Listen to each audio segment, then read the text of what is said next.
কিন্তু বন্ধু, মানুষের যদি চরিত্র চলে যায়, চরিত্র কিন্তু আর ফিরে আসবে না। তাই মুহাম্মদ সাল্লাল্লাহু আলাইহি ওয়াসাল্লাম বলেছিলেন, তোমরা আমাকে দুটো জিনিসের গ্যারান্টি দাও, আমি তোমাদের জান্নাতের বা স্বর্গের গ্যারান্টি দেব। কি? দুই ঠোঁটের মাঝখানে এই জিভের গ্যারান্টি দাও। হারাম খাবার খাওয়া থেকে জিভটাকে ঠিক করো, বাজে ভাষা বলা থেকে জিভটাকে ঠিক করো, পরনিন্দা পরচর্চা করা থেকে জিভটাকে ঠিক করো। আর 2 নাম্বার হলো দুই রানের বীজখানে লজ্জাস্থানের গ্যারান্টি দাও। দুই ঠোঁটের মাঝখানে দুই রানের বীজখানে, এই দুটো জিনিসের গ্যারান্টি তোমরা আমাকে দাও, আমি তোমাদের স্বর্গের বা জান্নাতের গ্যারান্টি দিয়ে দেবো। যান বাড়ি চলে যান। এবারে গিয়ে দেখবেন হয় চাচার নিচে খারাপ, নয় চাচার উপর খারাপ। রাগ করবেন না। হুকমারা কারেন্ট নিয়ে চাচা আমার পাকা চালিয়ে তাহাজ্জুদের নামাজ পড়ছে। রাগ করবেন না, খারাপ সেন্স নেবেন না। হয়তো কথাটা শুনতে হাসি লাগছে, কিন্তু বাড়ি থেকে একটু ভাববেন। চলো, এই থেকে অনেস্টি, সততা থাকতে হবে, তবেই তুমি টিচার। তুমি হিন্দু বলে মুসলমানের খাতা দেখবে কড়া করে, তুমি মুসলমান বলে হিন্দুর খাতা দেখবে কড়া করে, এর নাম টিচার নয়। শুধু তাই নয়, মনে রাখবেন পৃথিবীতে কয়েক শ্রেণীর মানুষ আছে যাদের কোনো জাত হয় না, ওরা নিজেরাই একটা জাত, তার নাম হলো একটা টিচার। শিক্ষকের কোনো জাত হয় না, ডাক্তারের কোনো জাত হয় না, ঠিক না বেটি? ডাক্তারের একটাই জাত, একটাই জাত। কি? আমি ডাক্তার, তুমি রুগী। তুমি হিন্দু না মুসলিম, নারী না পুরুষ, কালো না ফর্সা, ধনী না গরিব, ওসবের বিচার আমার কাছে নয়। আমার কাছে কি? আমি ডাক্তার, তুমি রুগী। শিক্ষকেরও ঠিক সেম।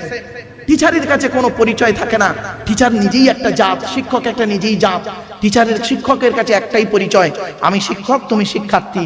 তুমি হিন্দু না মুসলিম, নারী না পুরুষ, কালো না ফর্সা, ধনী না গরিব, এ দেখার সবাই নেই।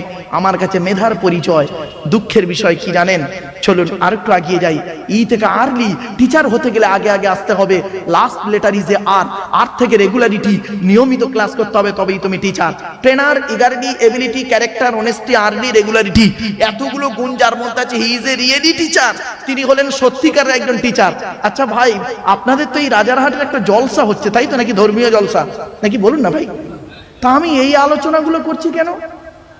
তা নিশ্চয়ই কারণ আছে। কারণটা এবার বলি। এই পৃথিবীতে ছোট্ট একটা উদাহরণ দিচ্ছি।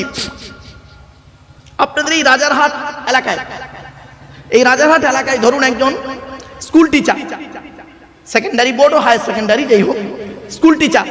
তিনি 60 বছর বয়স হয়ে গেছে, তিনি রিটায়ার হচ্ছে।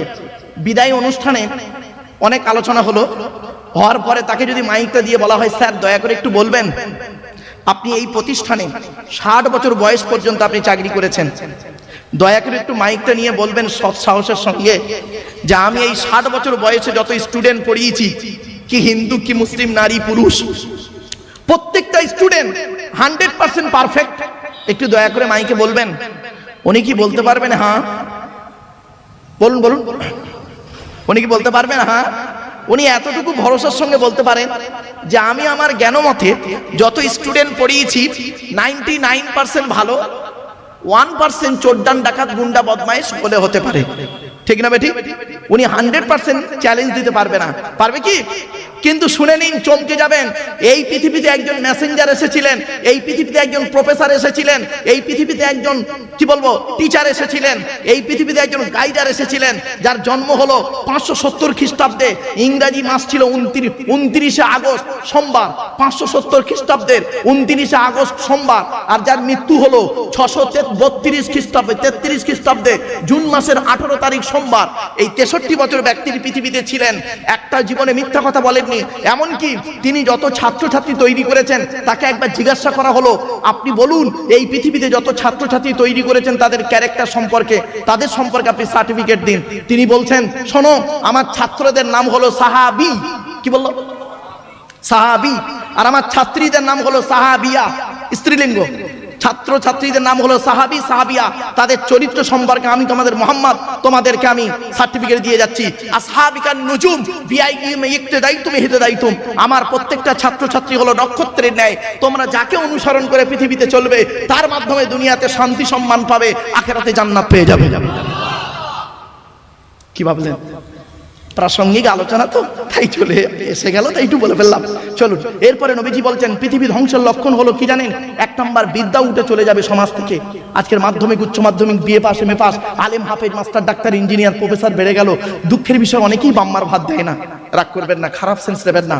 মনে রাখবেন, সৃষ্টিকর্তা ছাড় দেয়, ছেড়ে দেয় না। কি বললাম ভাই? একটু বলুন। উদাহরণ দেবো, একটা উদাহরণ দেবো, রাগ করবেন না। হিন্দু মুসলিম একটু দয়া করে শুনুন উদাহরণটা। ছেলের বয়স 40, বাপের বয়স 70। বাপের বয়স কত? 70। ছেলের বয়স 40। 70 বছরের বৃদ্ধ পিতাটা একটু ভুল করে ফেলেছে।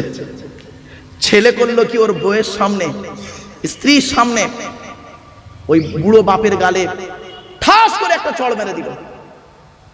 এখন ছেলে, জন্ম দেওয়া ছেলে বৌমার সামনে গালে চড় মেরেছে, লজ্জায় কাউকে কোনো কথা না বলে, মসজিদ বলুন আর মন্দির বলুন, যদি হিন্দু হন মন্দির আর মুসলমান হলে মসজিদ, মসজিদের বারান্দায় গিয়ে একা চুপ করে বসে বসে ঝরঝর করে কাঁদছে।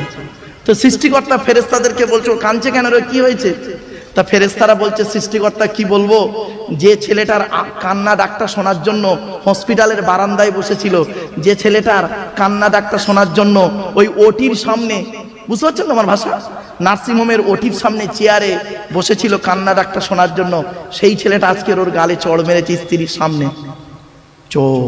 এই জন্য কাঁদছে না ও, ঠিক আছে, ওকে কাঁদতে মানা কর, ও বাড়ি চলে যাবে। কিছুক্ষণ পরে কাঁদলো, মন টন খারাপ হলো, কাউকে আর বলবে, যাকে বলবে সে তো বলবে এই ছেলে জন্ম দিয়েছিস ইত্যাদি ইত্যাদি, কাউকে না বলে মনটা খারাপ, বাড়ি গিয়েছে। ওই শোকে শুনে নিন প্লিজ, অ্যাটেনশন, ওই শোকে বাপটা 3 দিনের মধ্যে লোকটা মারা গিয়েছে। তো ছেলে করলো কি, যে যা ধর্মের রীতিনীতি, ধর্মীয় রীতিনীতি মেনে মাটি দিয়ে, মুসলমান হলে তাকে গোসল দিয়ে, কাফন পরিয়ে, জানাজা পড়িয়ে মাটি দিয়ে চলে এলো।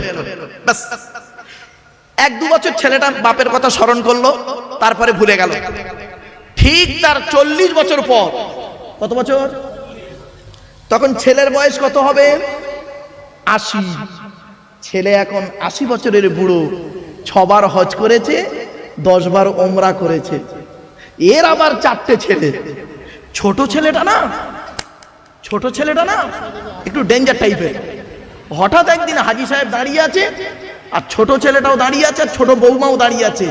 কি ছেলের সঙ্গে কথা কাটাকাটি হতে না, আর ছোট ছেলে করেছে কি, বাপের গালের দাড়িটা ধরে হাজী সাহেবের দুটো গলে দুটো ঠাস ঠাস করে দিয়েছে, এ গালে একটা।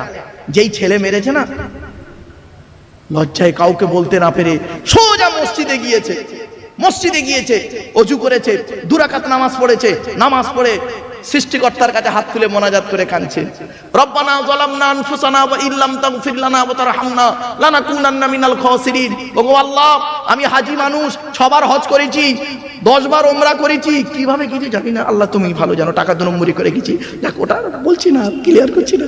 তো আল্লাহ, আমি হজ করেছি, ওমরা করেছি, আল্লাহ আমার ছোট ছেলে আজকের বৌমার সামনে আমার 2 গালে 2 চড় মেরেছে, এর বিচার তুমি করো। সৃষ্টিকর্তা বলছে, কিছু মনে করিস না, আমি ছেড়ে দিই না। আজ থেকে 40 বছর আগে তুই তোর বাপের গালে একটা চড় মেরেছিলিস, আমি ওটাকে তুলে রেখে দিয়েছিলাম, আজকে পূরণ করে দিলাম 2টো দিয়ে। কথাটা বাড়ি থেকে ভাববেন, সৃষ্টিকর্তা ছাড় দেয়, ছেড়ে দেয় না। মনে রাখবেন, চোখ দুটো বন্ধ হয়ে গেলে সব শেষ। আজকের আপনারা প্লাস্টিকের উপরে বসে আছেন, তাই না? আরে বলুন না, একটু কথা বলুন। কালকে যদি চোখটা বন্ধ হয়ে যায়, নিচেই চলে যাবেন। যে জায়গায় যাব সেই জায়গাটার নাম হলো কবর। শুনে রেখে দিন, জাস্ট উদাহরণ দিচ্ছি আপনাদেরকে। এ জীবন শুরু হয়েছে আমাদের 150 টাকায়, এ জীবন শেষ হবে 1500 টাকায়। আমি এই কথাটা যখন বলেছিলাম, আমার এক বন্ধু, একই ক্লাসে পড়তাম, ও কলেজের প্রফেসর, তো ও আমাকে বলছে, সামনে বসেই বলছে, মারুফ ভাই এটা কি করে হলো? আমি প্রফেসর, আমার বউ প্রফেসর, আমার বাপ প্রফেসর, মা প্রফেসর, আমরা বাড়িতে 4 জন কলেজে কাজ করি, আর আমাদের জীবন শুরু হয়েছে 150 টাকায়। হ্যাঁ, আমরা 4 জনের মাইনে 1 মাসে করলে 5 লাখের উপর হয়। তখন আমি বলেছিলাম, অতগুলো মানুষের সামনে বলেছিলাম, আজও আপনাদের সামনে তুলে ধরছি, বলেছিলাম, বন্ধু যেদিন মায়ের পেট থেকে এসেছিলেন সেদিন সব থেকে দামি কাপড়টা কে কিনে দিয়েছিল? তা বলছে, আমার আব্বা। আমি বললাম, কাপড়টা নিজে পড়তে পেরেছিলেন? বলছে না। কাপড়টার দাম কত ছিল? বলছে 1 থেকে 150 টাকায়। সৃষ্টিকর্তা বলছে, ওরে বন্ধু, ওরে আব্দুল্লাহিল মারুফ, জীবনের প্রথম কাপড় তুই নিজে পড়তে পারলি না, অন্যেই তোকে পড়িয়ে দিল, দাম ছিল তার 1 থেকে 150 টাকা, এ জীবন শুরু হলো তোর 150 টাকায়। আর যেদিন তুই মারা যাবি খাঁচা থেকে প্রাণ পাখিটা উড়ে চলে যাবে, যেদিন তুই মারা যাবি যে কাফনটা তোকে পরানো হবে তার দাম হবে 1000 থেকে 1500 টাকা, নিজেই পড়তে পারবি না, অন্যেই তোকে পরিয়ে দেবে। তাহলে কি দাঁড়ালো? এ জীবন শুরু হলো 150 টাকায়, এ জীবন শেষ হবে 1500 টাকায়। আর বাকি যা চোখ, কান, নাক, হাত, পা, মুখ, বিবেক, বুদ্ধি, ব্রেন দিয়ে জায়গা, জমি, গাড়ি, বাড়ি, বিল্ডিং, ব্যবসা করেছেন, ওই গীতার সারাংশ হয়ে গেছে সব। গীতার সারাংশ, গীতার সারাংশটা কি একটু শুনে যান। গীতার সারাংশ কি জানেন? যা হয়েছে তা ভালোই হয়েছে, যা হচ্ছে তা ভালোই হচ্ছে, যা হবে তা ভালোই হবে। কি হারিয়েছে তোমাদের? কাঁদছো? কি হারিয়েছে কাঁদছো? রাজারহাটের হিন্দু মুসলমানেরা কি হারিয়েছে কাঁদছো? ব্যবসায় লস হয়ে গেছে কাঁদছো? স্বামী স্ত্রী ঝামেলা হয়েছে কাঁদছো? ছেলে ভাত দেয় না কাঁদছো? শরীরটা খুব অসুস্থ হয়ে গেছে কাঁদছো? যা নিয়েছো এই পৃথিবী থেকেই তুমি নিয়েছো, যা দিয়েছো এই পৃথিবীতেই তুমি দিয়েছো। যেটা তোমার আজকের আছে, গতকাল সেটা অন্যের ছিল, আজ তোমার আছে। তুমি আজ মারা যাও, আগামী কাল সেটা অন্যের হয়ে যাবে। ঠিক না বেঠিক? প্লিজ একটু ভাবুন, একটু ভাবুন। কোনো মুসলমান যদি মারা যায় আপনারা কি করেন? তাকে গোসল করিয়ে, ইসলামিক রীতিতে গোসল করিয়ে, কাফন পরিয়ে, জানাজা পরিয়ে মাটি দিয়ে চলে আসেন। আচ্ছা 20 দিন পরে কোনোদিন এই কবরটা একটু খুলে দেখেছেন? দুটো বাঁশ সরিয়ে দেখেছেন লাশটা কেমন আছে? দেখেছেন কি? একবার দেখলে না ব্রেনটা একটু ঘুরে যাবে। রাগ করবেন না বাপ, চলুন কি হয় শুনুন। মানুষকে মাটি দিয়ে আসার পর সর্বপ্রথম যে অঙ্গটা তার পছন্দ ধরে, দেহের সর্বপ্রথম 72 ঘন্টা পরে যে অঙ্গটা তার পছন্দ ধরে তার নাম হলো নাক। এজন্য মানব দেহ যখন গরম হয় সর্বপ্রথম ঘামে হলো নাক। এরপরে আসছি 6 থেকে 8 দিন পর মাথার চুলগুলো, গায়ের লোমগুলো, হাতের নখগুলো খসে খসে পড়ে যায়। 10 থেকে 12 দিন পর মাথার ব্রেনটা পচে গিয়ে নাক দিয়ে, কান দিয়ে, গাল দিয়ে গড়াতে থাকে। 18 থেকে 20 দিন পর পেটটা ফেটে যায়, পোকায় তৈরি হয়। 2 মাস পর সমস্ত চামড়া মাংস পোকায় খেয়ে নেয়, ফ্রেমটা পড়ে থাকে। 6 মাস পর দেহের কয়েক কটা হাড়গুলো আলাদা হয়। 1 বছর পর দেহের কয়েক কটা হাড় ছাড়া বাকি সব মাটি খেয়ে নেয়। কোথায় গেল সুন্দরী নারীরা? ও সুন্দরী নারীরা, হিন্দু মুসলিম সুন্দরী নারীরা, ও সুন্দর যুবকেরা, কোথায় গেল তোমাদের দেহ? মনে রেখো, মাটির দেহ মাটি হবে, পুড়ে হবে ছাই। এ দেহ পচা দেহ, গরব কিসের ভাই? কিসের অহংকার? টাকার অহংকার বলেন। ক টাকার মালিক? মনে রাখবেন, কাফনের কোনো পকেট নেই, কাফনের পকেট নেই। টাকার অহংকার? সৃষ্টিকর্তা বলছেন কোরআনে আছে, আল্লাহুল গনি ওয়া আনতুমুল ফুকারা, আমি আল্লাহ হলাম ধনী, তোরা সব ফকিরের বাচ্চা। শুধু তাই নয়, কিসের অহংকার? জ্ঞান। কতটা জ্ঞান অর্জন করেছেন? সৃষ্টিকর্তা কোরআনে বলেছেন 15 নম্বর পারা 9 নম্বর পৃষ্ঠা 6 নম্বর লাইন, সূরার নাম সূরা বানী ইসরাঈল, ওমা উতীতুম মিনাল ইলমি ইল্লা কলিলা, আমি সামান্য জ্ঞান তোকে দান করেছি। ও বাংলা এমএ পাস করেছেন, বাংলার জ্ঞান? অ থেকে চন্দ্রবিন্দু চাঁদ অক্ষর কোটার ভিতরেই তোর জ্ঞান। সৃষ্টিকর্তা বলছেন। এখন যদি কাউকে প্রশ্ন করা হয়, এমন একটা ভাষা পৃথিবীতে, এমন একটা ভাষা একই অক্ষর দুবার এলো কেন? প ফ ব অন্তর্জ র ল ব, তাহলে একটা ভাষার মধ্যে দুটো অক্ষর দুবার এলো কেন? প ফ ব আবার অন্তর্জ র ল ব। এ তো অন্য ভাষার লোকেরা হাসবে। ব্রেন আউট, আফসোস। সৃষ্টিকর্তা বলছেন কিসের অহংকার দেখাস? ইংরেজিতে এমএ পাস করেছিস, ইংরেজির জ্ঞান এ থেকে জেড পর্যন্ত অক্ষর কোটার ভিতরেই তোর জ্ঞান। কয়েক কটা অক্ষরকে একত্রিত করে গোটা কত শব্দ ওয়ার্ড তৈরি করলি, কয়েক কটা ওয়ার্ডকে একত্রিত করে একটা সেন্টেন্স বাক্য তৈরি করে কি বললি? There is a no god, Allah নাই। সৃষ্টিকর্তা বলছে একবার ভেবে দেখ, তোর চোখ থেকে কয়েক হাজার কিলোমিটার দূরে চাঁদ, তাকে তুই দেখতে পাস। চোখের উপরেই কপাল, আয়নার সহযোগিতা ছাড়া দেখতে পাস না। ঠিক না বেঠিক? আফসোস, আপনাদের সৃষ্টিকর্তা হাত দিয়েছে, দয়া করে একবার হাতগুলো ছেড়ে দেবেন। দেখুন প্রত্যেকের হাতগুলো দেখুন, আঙুলগুলো মোড়া। দেখুন কারোর হাত এমন নেই, প্রেসার দিলে এমন হবে, নইলে এমন। দেখুন আরো বাচ্চাদের দেখবেন হাতগুলো নর্মাল ভাবে দেখবেন এমন। কেন? কোনোদিন ভেবেছেন? কোনোদিন ভেবেছেন এমন কেন? শুনে নিন, ভাবতে অবাক লাগে। হযরত আদম নবী আমাদের প্রথম যে পিতা ছিলেন পৃথিবীর, প্রথম মানব যাকে আদম বলা হচ্ছে, আদমকে যখন সৃষ্টিকর্তা তৈরি করেছিলেন হাত দুটো ছিল মুঠো মারা। সৃষ্টিকর্তা আদমকে বললেন আদম হাত দুটো খোলো, তো আদম হাত দুটো খুলেছে। খোলার পরে ডান হাতের তলায় কিছু নারী আর পুরুষ দেখতে পেলেন, বাম হাতের তলায় নারী আর পুরুষ দেখতে পেলেন। সৃষ্টিকর্তাকে আদম প্রশ্ন করেছিলেন, ও সৃষ্টিকর্তা এরা কারা? সৃষ্টিকর্তা বলেছিলেন আদম ওরা সব তোমার সন্তান, ছেলে মেয়ে। তখন আদম বলেছিলেন সৃষ্টিকর্তাকে, আচ্ছা এদেরকে আলাদা করলেন কেন? সৃষ্টিকর্তা বলেছিলেন আদম তোমার বাম হাতের তলায় যাদেরকে দেখতে পাচ্ছ ওরা সব নরকবাসী, আর ডান হাতের তলায় যাদেরকে দেখতে পাচ্ছ ওরা সব স্বর্গবাসী, জান্নাতি। এখানে বসে বসে আপনি ভাবুন আপনার তকদিরটা আদমের বাম হাতের তলায় আছে না ডান হাতের তলায় আছে। এই বিশ্বাসটা হলো মারাত্মক। কত মানুষ দেখবেন পৃথিবীতে ভালো কাজ করে গেল সারা জীবন, মরণের 2 বছর আগে এমন পাপ কাজ করে গেল শেষ বলার শেষ নেই। আবার কত মানুষ দেখবেন সারা জীবন পাপ কাজে লিপ্ত ছিল, মরণের কয়েক বছর আগে 2 বছর আগে এত ভালো হয়ে গেল, পৃথিবী ছেড়ে গেল। ব্যাস এজন্যই তো বলি যারা শুধু মরে নাহি দেয় প্রাণ তাদের কবু কোনোদিন করেনি সম্মান। রবীন্দ্রনাথ চলে গেছে, তার কথা মনে রেখেছেন। ঈশ্বরচন্দ্র বিদ্যাসাগর চলে গেছেন, তার কথা মনে রেখেছেন। হযরত আবু বকর সিদ্দিক রাদিয়াল্লাহু রাহমাতুল্লাহ আলাইহি মুজাদ্দিদুজ জামান তিনি চলে গেছেন, তার কথা মনে রেখেছেন। শুধু তাই নয়, আখিরি নবী মুহাম্মদ সাল্লাল্লাহু আলাইহি ওয়াসাল্লাম তিনি পৃথিবী ছেড়ে বিদায় নিয়েছেন দুনিয়ার দিন রাত্রির গণনাতে, দুনিয়ার রীতিনীতি অনুযায়ী, কিন্তু তার কথা মনে রেখেছেন। কারণ কি একবার কি ভেবেছেন? এজন্য এমন জিনিস পৃথিবীতে করে যান ভালো কাজ, যে কবরে শুয়ে শুয়ে আপনি শুয়ে থাকবেন আর সওয়াব পৌঁছাবে। ছোট্ট একটা অনুরোধ করে বলে যাচ্ছি আপনাদেরকে, এমন দেহ পৃথিবীতে করে যান, মাটি মুসলিমদেরকে বলে যাচ্ছি এমন দেহ পৃথিবীতে করে যান মাটির নিচেই গেলেও পচবে না, এই দেহ পৃথিবীতে করে যান। অনুরোধ করে গেলাম। চলুন একটা একটা করে আপনাদের বলি। এতক্ষণ সৃষ্টিকর্তা সম্পর্কে আপনাদেরকে জাস্ট উদাহরণ দিচ্ছিলাম, আর একটা এক্সাম্পল দেব। সৃষ্টিকর্তা বলছেন তোর ব্রেন দিয়েছি, তুই একবার চিন্তা করলি না? তোর ব্রেন দিয়েছি একবার চিন্তা করলি না? তোর সিস্টেমটা কি? হে পৃথিবীর মানব তোর সিস্টেম কি?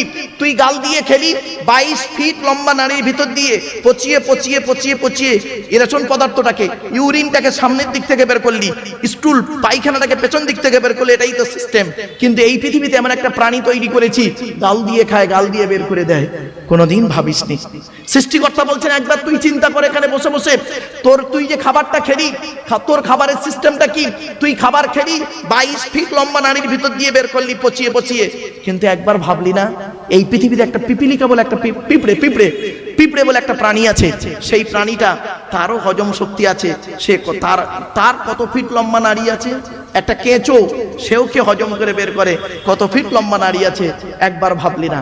সৃষ্টিকর্তা বলছেন তুই একবার ভাব, তোদেরকে আমি একটা বুদ্ধি দিলাম, 1 টাকার কয়েনের ডাইস থেকে 2 টাকার কয়েন বের করার ক্ষমতা তোর নাই, তোর বাবারও নাই। আর আমি সৃষ্টিকর্তা কত বড় বৈজ্ঞানিক, চিন্তা করে দেখ, তোর একটা মা একটা বাপ থেকে তোরা 5টা ভাই বোন হলি, 5টা 5 রকম দেখতে, কোরআনে আছে সূরা রুম, 5টা 5 রকম দেখতে, কারো গায়ের রং কালো, কেউ লম্বা, কেউ বেটে, কেউ নারী, কেউ পুরুষ, এমনকি কারোর ফিঙ্গারপ্রিন্টের সঙ্গে কারোর ফিঙ্গারপ্রিন্টের মিল নেই, চোখের রেটিনার সঙ্গে কারোর চোখের রেটিনার মিল নেই।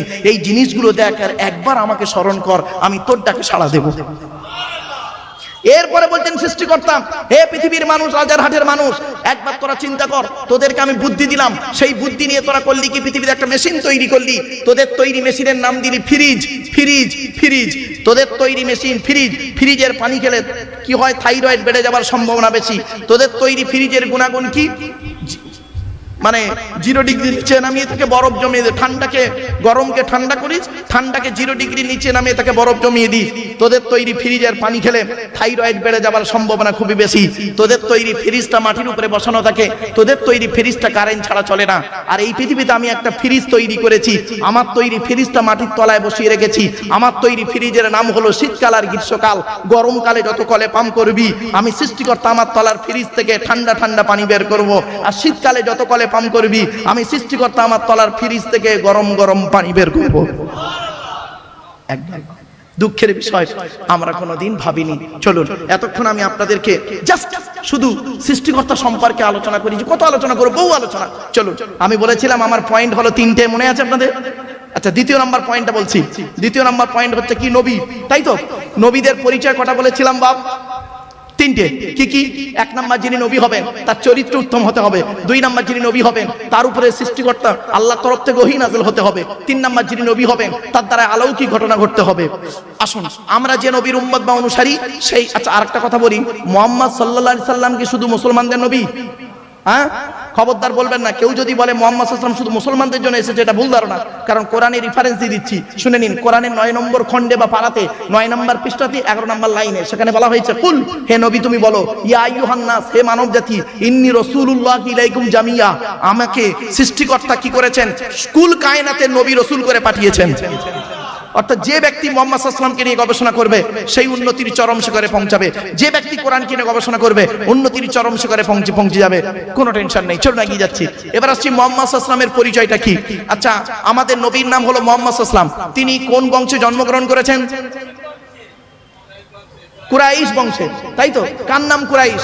একটু আমি তার বায়োডাটাটা বলে দিচ্ছি, তবে আমি মুসলমান ভাইদেরকে অনুরোধ করব সুবহানাল্লাহটা একটু জোরে বলতে হবে, পারবেন তো? হ্যাঁ, আচ্ছা বলুন কোন বংশ বললেন? কুরাইশ। মুহাম্মাদের বাপের নাম আব্দুল্লাহ, আব্দুল্লাহর বাপের নাম আব্দুল মুত্তালিব, আব্দুল মুত্তালিবের বাপের নাম আব্দে মান্নাফ, আব্দে মান্নাফের বাপের নাম হাশেম, হাশেমের বাপের নাম কুসাই, কুসাইয়ের বাপের নাম কিলাব, কিলাবের বাপের নাম মুররা, মুরার বাপের নাম লুবাই, লুবাইয়ের বাপের নাম কাব, কাবের বাপের নাম গালিব, গালিবের বাপের নাম ফিগির, ফিগির থেকে কুরাইশ বংশ এসেছে। নবীর বাপের নাম আব্দুল্লাহ, মায়ের নাম আমিনা, দাদার নাম আব্দুল মুত্তালিব, দাদির নামটা কি? নেতিলা বিনতে খব্বাব, ব্রাকেটে ফাতেমা, কেউ বলেছেন সামিরা।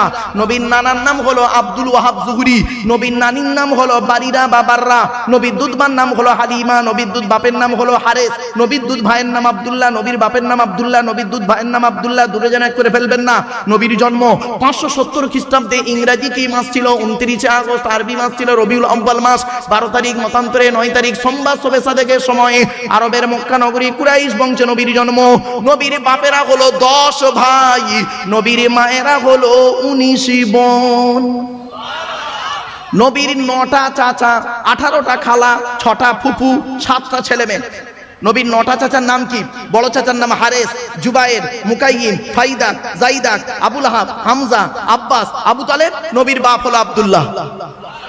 নবীর 7টা ছেলে মেয়ে, 3টে পুত্র সন্তান, 4টে কন্যা সন্তান। 3টে পুত্র সন্তানের নাম কি? 3টে পুত্র সন্তানের নাম হলো, বড় ছেলেটার নাম হলো কাসেম, তারপরের ছেলেটার নাম হলো তাহের বা তৈয়ব, ছোট ছেলেটার নাম হলো ইব্রাহিম। 4টে কন্যা সন্তানের নাম কি? বড় মেয়েটার নাম জয়নাব, রুকাইয়া, উম্মে কুলসুম, ছোট মেয়েটার নাম হলো ফাতেমা, যার সঙ্গে নবীজি হযরতে আলীর বিবাহ দিয়েছিলেন। এখানে একটি ছোট্ট প্রশ্ন, তার উত্তর। আচ্ছা, হযরত আলীকে জামাই করতে গেলেন কেন নবীজি? আরবে কি ছেলের খুব অভাব ছিল? তাও নয়। আর হযরত আলী রাদিয়াল্লাহু তাআলা আনহু কি কোটিপতি ছিলেন? তাও নয়। অনেক আলোচনা, তবে সংক্ষেপে আপনাদেরকে বলে দিচ্ছি, শুনে নিন। হযরত আলীর মধ্যে সৃষ্টিকর্তা অনেক গুণ দান করেছিলেন, প্রত্যেক সাহাবীর মধ্যে অনেক গুণ দান করেছেন। সাহাবীদের সম্পর্কে ভালো ধারণা রাখবেন, খারাপ ধারণা কোনোদিন করবেন না। সেখান থেকে আমি দুটো গুণ তুলে আপনাদেরকে বলছি। এখান থেকে একটা শিক্ষা নেওয়া দরকার। কি? কোন ছেলেকে জামাই করবেন? যাই তাই ছেলেকে আপনারা জামাই করবেন না। আপনাদেরকে আমি অনুরোধ করে যাচ্ছি, যাই তাই ছেলেকে জামাই করবেন না। আর কোন মেয়েকে বৌমা করবেন? যাই তাই মেয়েকে বৌমা করবেন না।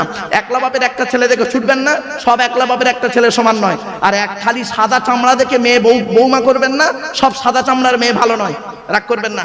বাংলায় একটা কথা আছে, নদীর জল ঘোলা ভালো, জাতের মেয়ে কালো ভালো। ঠিক না বেটা?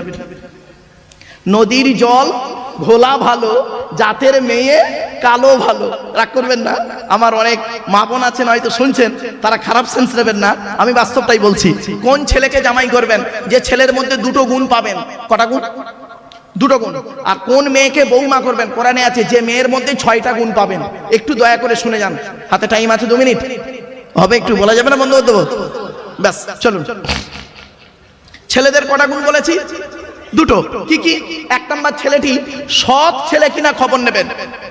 সৎ, সৎ কাকে বলে? আমি বক্তব্যের শুরুতেই অনেকক্ষণ ধরে কথাটা বলেছি, 2 ঠোঁটের মাঝখানে 2 রানের মাঝখানে। আপনি মেয়ে দেখতে গেলে মেয়ের তো আদ্যপান্ত দেখেন, মেয়েটা কটা প্রেম করেছে, মেয়ের বাপের ক্যারেক্টার ভালো না খারাপ, মেয়ের মায়ের ক্যারেক্টার ভালো না খারাপ। কই একবার ছেলেটাকে তো দেখেন না, ছেলে কটা মেয়েকে নষ্ট করেছে, ছেলের বাম্মার ক্যারেক্টারটা কেমন।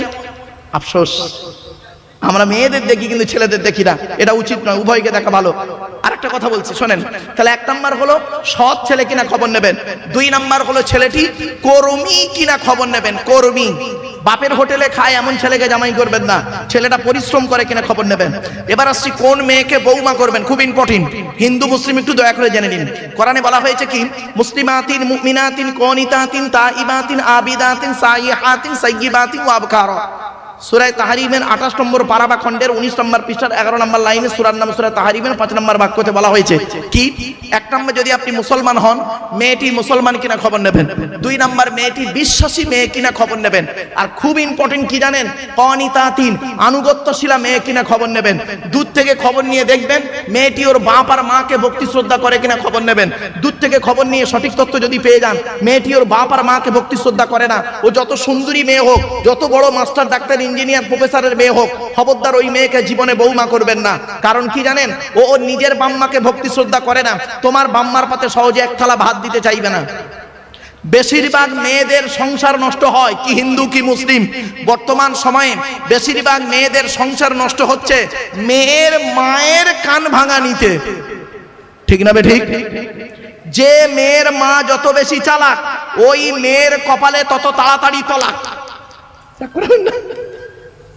আর একটা কথা বলছি, মেয়েদের শত্রু কথা জানেন, মেয়েদের শত্রু পৃথিবীতে দুটো, রাগ করবেন না মা বোনরা, ভালো করে শুনে নিন।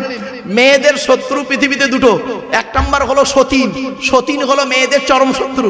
আমার অনেক মা বোন আছে, কি হিন্দু কি মুসলিম, রাগ করবেন না মা বোনেরা, মেয়েদের বুদ্ধি দেখুন, রাগ করবেন না, কি করে, স্বামী মরে যায় যাক, স্বামী মরে যায় যাক, সতীন তো বিধবা হলো, ও নিজে যে বিধবা হয়ে গেছে ওর খেয়ালই নেই। আর একটা শত্রু মেয়েদেরকে শুনুন, মেয়েদের আর একটা শত্রুর নাম শুনবেন, ননদ। ননদ আপনারা কি বলেন? ননদ হলো মেয়েদের চরম শত্রু। এজন্য আমি অনুরোধ করে যাচ্ছি আপনাদেরকে, হিন্দু মুসলিম ভাইদেরকে অনুরোধ করে যাচ্ছি, আপনি যখন আপনার বোনকে ছোলা চিনি জামা কাপড় টাকা পয়সা দেবেন, বউকে না যাইনে দেওয়াটাই হলো উত্তম।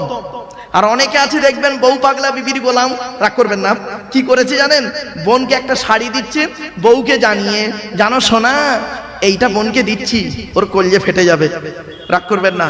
আচ্ছা কেনই বা আপনারা বইয়ের অনুমতি নেবেন না? আপনাদের তো বইয়ের অনুমতি নিতেই হবে, কেন নেবেন একটু শুনে যান দয়া করে, রাগ করবেন না। আপনাদের মনে আছে গভীর রাতে, বাসর রাতে একা একা বইয়ের ঘরে যখন ঢুকেছিলেন, মনে মনে কি বলেছিলেন একটু মন্ত্রটা শুনে নিন।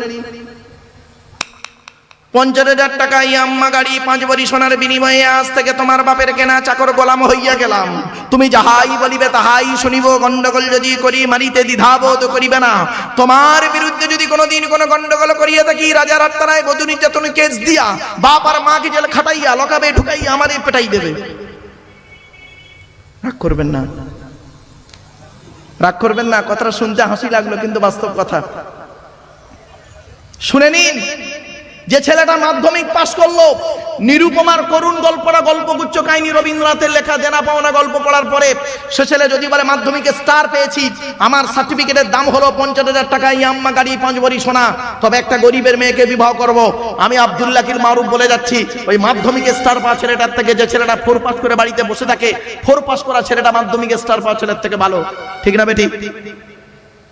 শুনে নিন, কোন পথার বিরোধিতা করতে শিখুন, কি হিন্দু কি মুসলিম, অনুরোধ করে বলে যাচ্ছি, অনুরোধ করে বলে যাচ্ছি।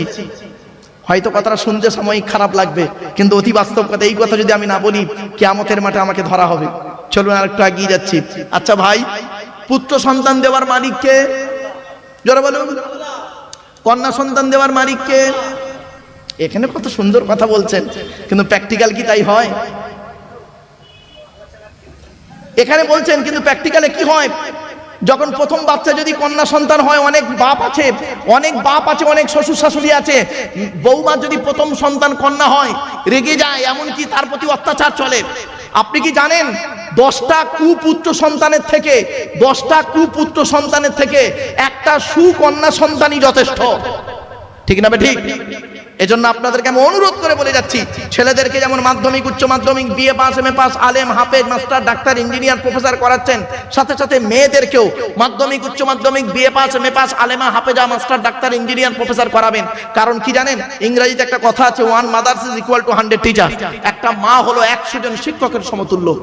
একজন পুরুষ যদি শিক্ষিত হয় সে কেবল নিজেই শিক্ষিত হয়, একজন নারী যদি শিক্ষিত হয় গোটা পরিবারটা শিক্ষিত হয়।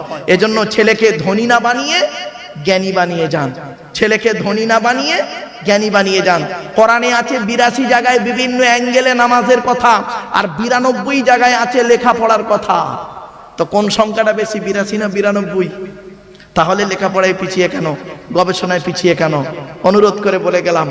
এখন যদি বলেন হুজুর আমি গরিব মানুষ, আমার ছেলেকে লেখাপড়া শেখাতে পারছি না, গরিব, ওটা কোনো কজ নয়, রাগ করবেন না। যে চাই চিনি তাকে যোগাই চিন্তামণি, যে চাই চিনি তাকে যোগাই চিন্তামণি। আচ্ছা, আপনি কি ওই ভারতের প্রাক্তন রাষ্ট্রপতি আবু বকর জয়নুল আবেদিন আব্দুল কালাম, যিনি পৃথিবী ছেড়ে চলে গেছেন, যাকে মিসাইল ম্যান বলা হয়, ভারতের একজন মানে রাষ্ট্রপতি ছিলেন, প্রাক্তন রাষ্ট্রপতি, তার বাপের মতো কি গরিব আপনি?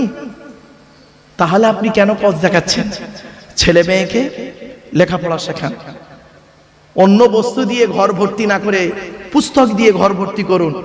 ছেলেকে লেখাপড়া শেখান, মেয়েকে লেখাপড়া শেখান। যে জাতি লেখাপড়ায় পিছিয়ে, সে জাতি সব দিকে পিছিয়ে। শত মূর্খ লয়ে আমি স্বর্গে নাহি যাব, দ্বাদশ পণ্ডিত নিয়ে পাতালেই রব। 100 জন মূর্খ মানুষকে নিয়ে স্বর্গে গিয়ে কোনো লাভ নেই, 12 জন শিক্ষিত লোককে নিয়ে নরকে থাকা অনেক ভালো। মূর্খ বন্ধুর থেকে শিক্ষিত শত্রু ভালো। বাড়ি থেকে একটু ভাববেন। চলুন এগিয়ে যাচ্ছি। কন্যা সন্তান সম্পর্কে একটা কথা আপনাদের বলি। পৃথিবীতে একজন নবী এসেছিলেন, নাম হলো তার মুসা নবী। নাম শুনেছেন আপনারা? হ্যাঁ, মুসা নবী একদিন সৃষ্টিকর্তাকে বলছেন, মুসা নবী সৃষ্টিকর্তাকে বলছেন, সৃষ্টিকর্তা আপনি যখন খুশি হন তখন কি করেন? তো সৃষ্টিকর্তা বললেন, মুসা আমি যখন খুশি হই তখন আমি কি করি জানো? সেই এলাকায় আকাশ থেকে পানি বর্ষণ করি। জোরে বলুন সুবহানাল্লাহ। তারপরে মুসা ফের প্রশ্ন করলেন, মুসা নবী ফের প্রশ্ন করছেন, আচ্ছা তার থেকে বেশি খুশি হলে কি করেন? তো সৃষ্টিকর্তা বললেন, তার থেকে বেশি খুশি হলে যে ব্যক্তির প্রতি আমি খুশি হই তার বাড়িতে মেহমান বা অতিথি পাঠিয়ে দিই। জোরে বলুন সুবহানাল্লাহ। এরপরে মুসা নবী তৃতীয়বার প্রশ্ন করছেন সৃষ্টিকর্তাকে, আপনি সব থেকে বেশি খুশি হলে কি করেন? তো সৃষ্টিকর্তা বলছেন, মুসা আমি যে ব্যক্তির প্রতি সব থেকে বেশি খুশি হই ওই ব্যক্তির বাড়িতে কন্যা সন্তান দান করি। তাহলে কন্যা সন্তান হলে মুখটা বেঁকে যায় কেন? বাড়ি থেকে ভাববেন। চলুন এগিয়ে যাচ্ছি। এবার আসছি, এখানে আমরা বসে আছি তো প্রফেট মুহাম্মদ সাল্লাল্লাহু আলাইহি সাল্লাম একদিন করেছিলেন কি, সঙ্গীদেরকে বলেছিলেন তোমাদের বাড়িতে কয় শ্রেণীর মেয়ে ছেলে আছে গো? তো সঙ্গীরা বলেছিলেন, সাহাবীরা বলেছিলেন, হে নবী আমাদের বাড়িতে 4 শ্রেণীর মেয়ে ছেলে আছে। কে কে? মা, বোন, মেয়ে, বউ। আপনার আমার বাড়িতেই 4 শ্রেণীরই মেয়ে ছেলে আছে, ঠিক না বেঠিক? মুহাম্মদ সাল্লাল্লাহু আলাইহি ওয়াসাল্লাম বলেছিলেন, তুমি কি করে বুঝবে এই 4 শ্রেণীর মেয়ে ছেলে স্বর্গে যাবে না নরকে যাবে, জান্নাতি না জাহান্নামী? কি করে বুঝবেন আপনারা? চলুন, মুহাম্মদ সাল্লাল্লাহু আলাইহি ওয়াসাল্লাম বলে গেলেন এই টু দি পয়েন্টের এই কটা কথা দয়া করে একটু শুনে যান। কি মুহাম্মদ সাল্লাল্লাহু আলাইহি ওয়াসাল্লাম বললেন? এই 2 মিনিট। মুহাম্মদ সাল্লাল্লাহু আলাইহি ওয়াসাল্লাম বলেছিলেন, যে সমস্ত নারীদের মধ্যে কমসে কম এই 6টা অভ্যাস থাকবে, ওই নারী যত ধর্মের কাজ করুক ওই নারী নরকে যাবে। ওই নারী যত ধর্মের কাজ করুক ওই নারী নরকবাসিনী, জাহান্নামী নারী। কি কটা জিনিস? কমসে কম 6টা। একটু দয়া করে শুনে যান। 1 নাম্বার হলো কি, যে নারী তার স্বামীর সঙ্গে মেজাজ দিয়ে কথা বলে। অনেক মা বোন আছে দেখবেন পাড়ার লোকের সঙ্গে কথা বলে মিষ্টি ভাষায়, আর স্বামীর সঙ্গে